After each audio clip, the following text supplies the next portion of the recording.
Starlink gets more customers but Ryanair doesn't want it, Blue Origin turns up the volume to blast its Blue Moon lunar lander, NASA's SLS moon rocket will be rolling out to the pad tomorrow, and Firefly gives its rocket an upgrade. As always, we've got all that and more coming up this week in Spaceflight.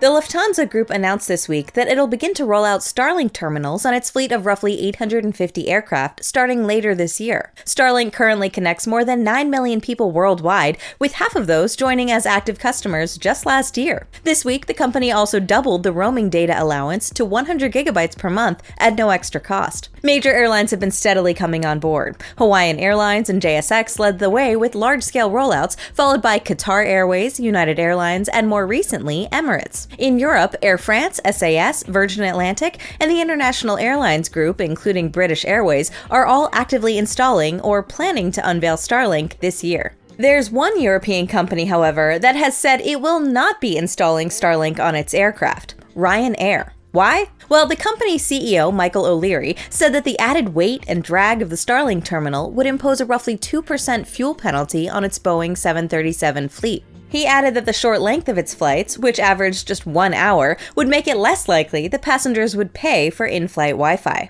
Elon Musk pushed back on the claim in a social post, taking the opportunity to share some detailed calculations and analysis from Grok, the artificial intelligence built by another of his companies, xAI.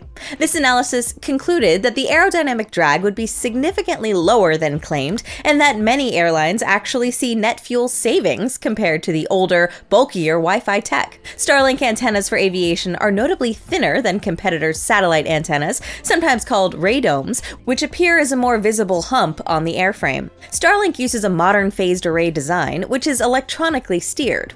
With no moving parts, the hardware is lighter and has a much smaller footprint. These aero terminals already deliver low-latency, high-speed internet on tens of thousands of flights. Starlink has over 8,000 operational satellites, which use lasers to transmit data between different satellites in the constellation. This technology enables the network to provide a reliable service even in areas far from SpaceX's ground stations, such as when aircraft are over the oceans or on polar routes. Starlink's potential rival, Amazon Leo, previously known as Project Kuiper, also has ambitions on the Sky-Fi market. Renders from last September show a proposed low-profile terminal that Airbus will begin to adopt into its catalog, with JetBlue as its first customer. As Lufthansa and most of Europe's other flagship carriers embrace the technology, Starlink is already setting a new standard for in-flight connectivity, even if not everyone is on board. Now let's check in with last week's main story, Crew 11's expedited return from the International Space Station. The 4 astronauts were originally set to return in late February, but when a medical issue with one of the crew members came up, NASA decided to get them back down on Earth much sooner, as a fully equipped medical facility on Earth would help to diagnose and treat the issue much better than the ISS's limited facilities could. Now, importantly, NASA didn't elaborate on the exact medical issue or the identity of the unwell astronaut to protect their privacy. The agency was able to say that the astronaut's condition was stable, and later, NASA's Chief Health and Medical Officer, Dr. James Polk, stated that the situation was unrelated to the operational environment aboard the station or the spacewalk preparations that the crew had been working on. In the days following the announcement, the crew began to prepare for their return, which started with Crew Dragon Endeavour undocking from the station at 22:20 UTC on January 14th. On that day, Crew 11 Commander Zena Cardman, pilot Mike Fink, and mission specialists Kimia Yui and Oleg Platonov donned their spacesuits, entered Dragon Endeavour, closed the hatch, and departed the station. They didn't leave the ISS unattended, though, as the Soyuz MS-28 crew, who arrived in November, remained on board the orbital outpost. The trio, composed of Commander Sergei Kudzverchkov, Flight Engineer Sergei Mikheyev, and Flight Engineer Chris Williams, will keep the station running until the next crew arrives. A few days before leaving the station, Mike Fink handed over command of the station to Sergei Kudzverchkov, and all station crew members were present during the ceremony, broadcast live from the station. All in all, the return seemed very normal. After all, this wasn't an emergency return during which the astronauts can evacuate the station and be on their way home in just a few hours. Instead, NASA and SpaceX executed the normal procedures just a few weeks earlier than planned. So after orbiting Earth for about 9 hours, Endeavour performed its deorbit burn, reoriented for re-entry, jettisoned its trunk, and began re-entry. The capsule made it successfully through the anticipated blackout period, during which plasma buildup inhibits communications, and not too long after, Dragon and its crew softly splashed down under parachute. Once fished out of the Pacific by SpaceX's recovery vessel Shannon, teams helped the astronauts out of their spacecraft, after which they boarded a helicopter to make their way back to dry land. From there, the procedures were slightly different, as the astronauts would normally return to Houston immediately. Instead, NASA decided to have them stay at a hospital near San Diego for the night before returning to Houston. I'll do say one thing, that we did make a decision prior to today, a couple days earlier, that we were bringing the crew to a medical facility off the San Diego area. They'll stay there overnight, and we expect to bring the crew back to Houston on Friday, obviously pending the medical. During a regular post-splashdown update, NASA Administrator Jared Isaacman stated all was well. All crew members are currently undergoing the routine post-splashdown medical evaluation. The crew member of concern is doing fine. We will share updates on their health as soon as it's appropriate to do so. We're glad the hastened return went as smoothly as it did. Now on the ground, the unwell astronaut can get all the care they need, and we wish them a speedy recovery.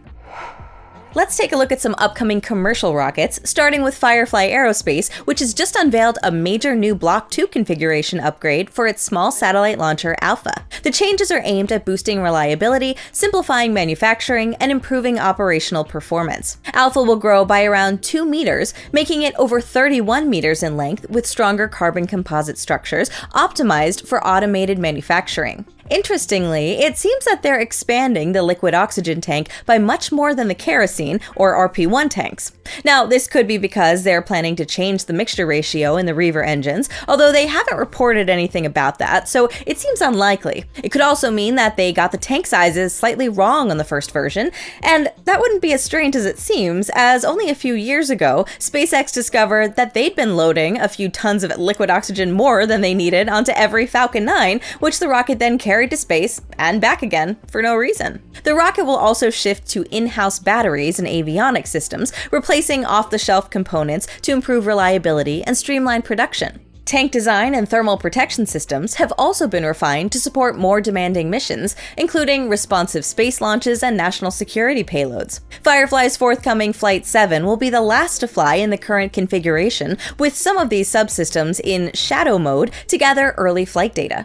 The company also reported this week that the stage for this flight arrived at the launch pad at the Vandenberg Space Force Base in California, where it now awaits integration with its upper stage and static fire. This will be the second of 25 launches for Lockheed Martin, carrying demonstration satellites based on its new LM-400 bus into low Earth orbit. The previous mission in April failed to reach orbit after a stage separation anomaly linked to the vehicle's higher angle of attack. The full Block 2 stack will debut on Alpha Flight 8, also launching from Vandenberg. That mission is currently expected to carry the Jackal autonomous orbital vehicle for the U.S. Space Force under the Victus Haze responsive space mission. The payload will remain on call until the Space Force gives Firefly 24 hours notice to launch.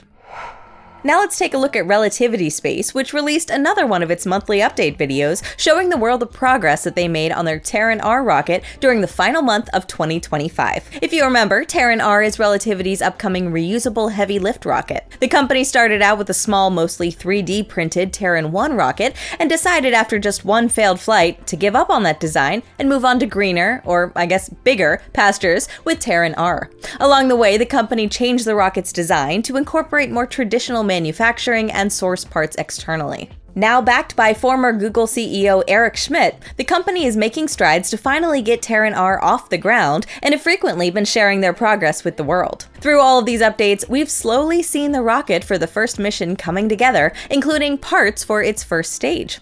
Engineers are still completing structural works on the stage's tanks, but they'll soon be ready for integration. The downcomer, which is a tube meant to transfer propellants from the stage's upper tank to its engines, is still undergoing assembly and now measures 17.4 meters or 57 feet. Relativity is also building a Stage 1 qualification article, which will be used to verify the production process and ensure that it results in a rocket that satisfies all requirements. Meanwhile, engineers subjected a Stage 2 tank to acceptance testing, during which they evaluated the structure non-destructively to confirm that it's all up to standard. Apparently it was, as the tank has now moved back to the factory for integration. Terran R's first stage will be outfitted with no fewer than 13 methane-powered Eon R engines.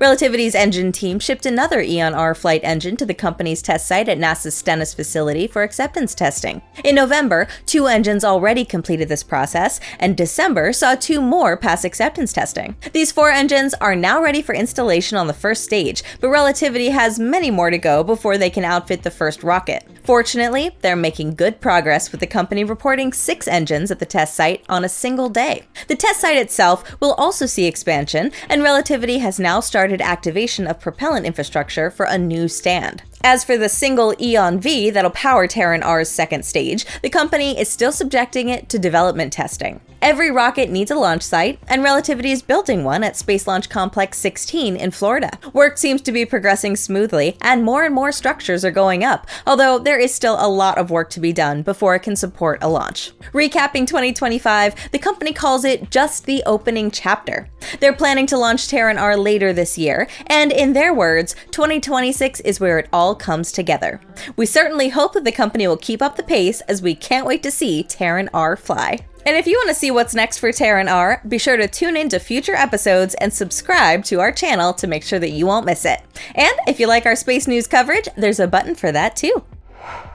Now we'll take a look at some other stories across space, starting with the imminent rollout of the SLS rocket for Artemis II. This will be the first rocket to take humans close to the moon in more than half a century. NASA has been assembling the rocket in the Vehicle Assembly Building, or VAB, at the Kennedy Space Center for over a year. After months of wrapping up construction and testing, it's finally ready to roll out to the pad. NASA assembled the rocket on the mobile launcher, which includes the launch mount and the support tower. The whole assembly is set to ride to the pad atop the so-called crawler transporter on January 17th. Don't expect it to be burning rubber along the way, though. The rocket's first leg on its trip to the moon is slow. It might be only 4.2 miles, or about 6.6 kilometers, but the crawler transporter will take 12 hours to complete the journey. Moving such a large and heavy structure is no trivial operation, so NASA takes its time with it. Once at the pad, the rocket won't be ready for launch immediately. First, engineers need to hook everything up to the pad's launch infrastructure. Then, NASA plans to perform a so-called wet dress rehearsal near the end of the month. During this test, the agency will load up the rocket and count down to just before liftoff to verify procedures. If all goes smoothly, the launch window for Artemis II will open on February 6th, and that could be the very first time that we see astronauts aboard the Orion capsule atop SLS ready for their mission to the moon. It's all starting to feel very real now. And on the topic of lunar missions, Blue Origin has ticked off an important milestone with its Blue Moon Mk1 lander. The company's working to launch it on a New Glenn flight later this year, and this week they completed acoustic testing. Launch isn't particularly easy on spacecraft, as they're usually violently shaken on the ride up. Part of this is due to how loud a launch can be. In fact, according to Blue CEO Dave Limp, the acoustic pressure inside New Glenn's payload fairing can be over 138 decibels, which is also the main source of vibration for Blue Moon during its launch. To ensure that the lander will withstand the ear-shattering bombardment of sound, Blue encircled it with a ring of speaker towers over 10 meters tall. To reflect flight conditions, the company pressurized the lander's tanks with helium and nitrogen and powered up the systems to run all critical avionics and guidance systems. Then, they turned the volume up to 11 to match the 138 decibels of launch for 2 minutes. Dave Limp claims that this test was more accurate than traditional tests, during which the spacecraft is just given a good shake. With this test now complete, Blue will send the lander to NASA's Johnson Space Center, where it will have to endure thermal vacuum testing to mimic the conditions that it will be subjected to in space. Although we don't yet know the mission's launch date, it's certainly coming closer. Korean company Hyundai showed off its upcoming reusable methane-powered rocket this week. The rocket, called Blue Dragon, is being developed by the company's subsidiary Hyundai Rotem, which specializes in trains, railway infrastructure, and defense products. And also rockets now, I guess. According to the animations, the rocket has 3 boosters in a Falcon Heavy-like configuration. They're also fit with grid fins and landing legs for reusability, much like Falcon boosters. Even its launch pad looks very inspired by Launch Complex 39A, from which Falcon Heavy launches. Of course, this could all just be an interpretation by the animator. It doesn't necessarily mean that Hyundai Rotem plans to copy SpaceX's historic pad. The rocket is designed around the company's methane-powered engine, which seems to produce 35 tons of force at sea level, or 40 in vacuum. That's well under half the performance of SpaceX's Merlin, which powers the Falcon family. Now, admittedly, the graphics for Blue Dragon are a bit of a mess. These numbers seem to refer to thrust, but they're listed as specific impulse, which is a measure of efficiency. Regardless, the company seems to have received subsidies for developing this engine in early December, and according to the video, some tests are already underway. Hopefully, the company will eventually get this rocket beyond the concept phase, because a methane-powered Falcon Heavy would be quite a sight to behold. Starlab Space has announced a significant new partnership for its upcoming commercial space station. The project's first customer is the Japanese industrial leader Mitsubishi Corporation, which has reserved and pre-purchased dedicated research capacity on the station. Mitsubishi has also joined its board of directors. The commitment brings additional investment to Starlab's development and positions Japanese institutions to take advantage of space-based research. Areas such as drug discovery, advanced materials, and next-generation semiconductor manufacturing all benefit from the microgravity conditions that aren't possible here on Earth. Japan has hosted the experimental Kibo module aboard the International Space Station since 2008 under the leadership of the Japanese Space Agency, JAXA. With the ISS approaching retirement, Mitsubishi's long-standing relationship with the agency will present new opportunities as the country transitions to commercial space platforms. Starlab is a global joint venture led by Voyager Technologies with partners including Airbus, MDA Space for robotics, Palantir for AI integration, and hospitality partner Hilton focusing on crew comfort. The station is designed to be continuously crewed for microgravity research. It features an inflatable habitat and laboratory modules capable of supporting up to 4 astronauts. Starlab has already passed over 27 development milestones and conducted its critical design review last month. The station's planned to be operational before the ISS is deorbited and will be launched on a single flight of Starship, currently expected no earlier than 2028.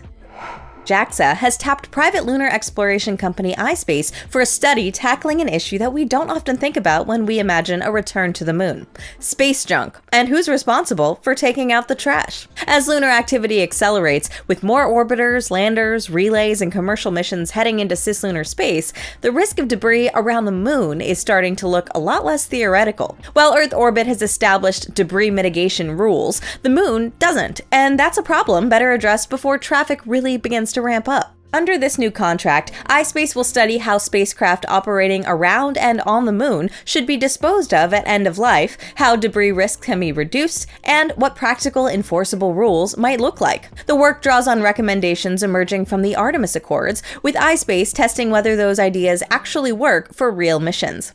The company specializes in robotic lunar exploration, including the Hokuto R program, which has flown 2 missions to date, but left a little bit of trash of its own. iSpace's Apex lunar lander is expected to launch later this year as part of NASA's Commercial Lunar Payload Services program, but it could slip into 2027. The new study is a sign that sustainability isn't just an Earth orbit concern anymore. As we get more serious about building a long-term lunar economy, someone needs to make sure that we're not cluttering up the neighborhood.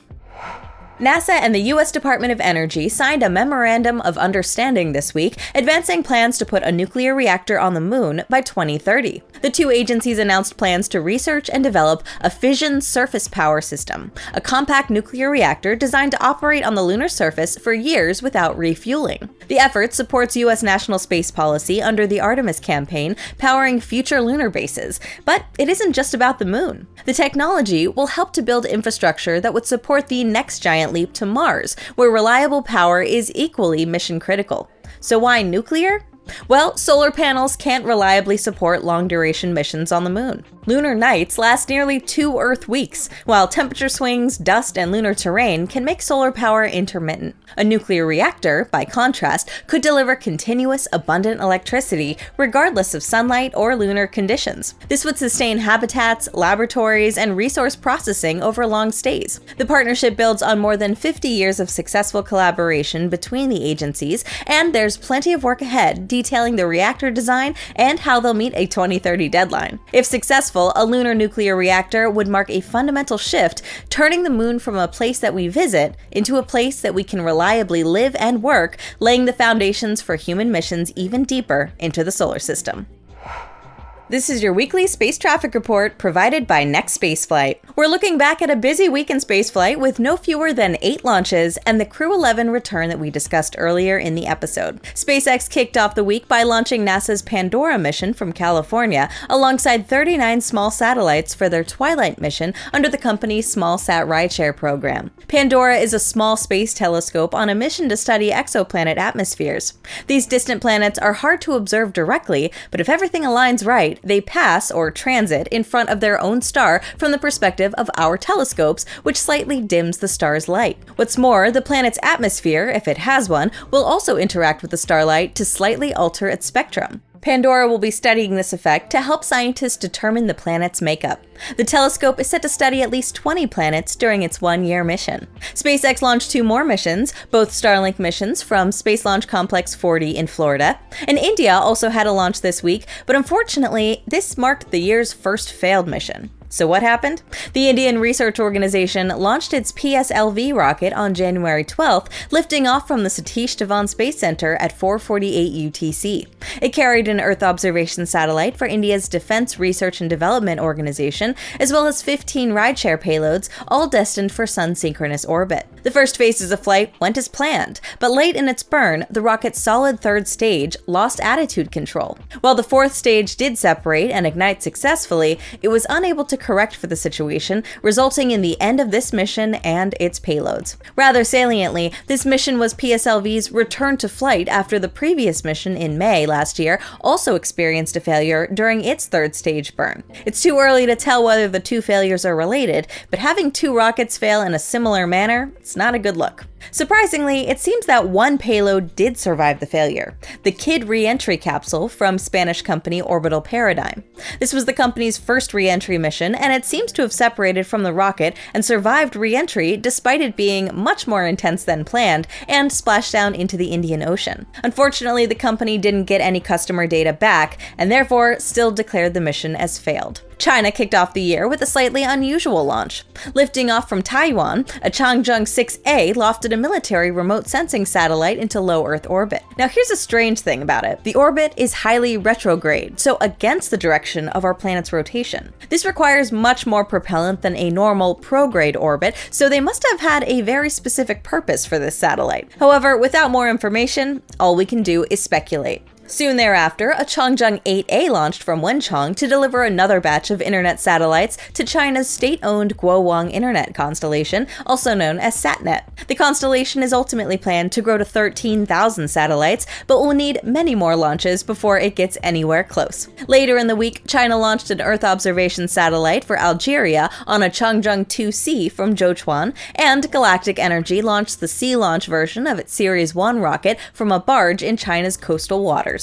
Going into next week, we'll have the first flight of Galactic Energy's Series 2 rocket, which is a larger and improved version of Series 1. The launch is scheduled for January 17th, lifting off from Zhochuan. SpaceX is planning to launch 3 missions next week. One batch of Starshield satellites for the U.S. National Reconnaissance Office will lift off from Vandenberg in California on January 17th. This is a return to launch site mission, so prepare for sonic booms if you're in the area. SpaceX's other 2 scheduled missions are, of course, Starlink missions, one from either coast. Next week, we might also see Blue Origin launch its suborbital NS-38 mission on New Shepard. Rocket Lab is planning to launch its first flight of the year, named The Cosmos Will See You Now, with the window for the mission opening on January 21st.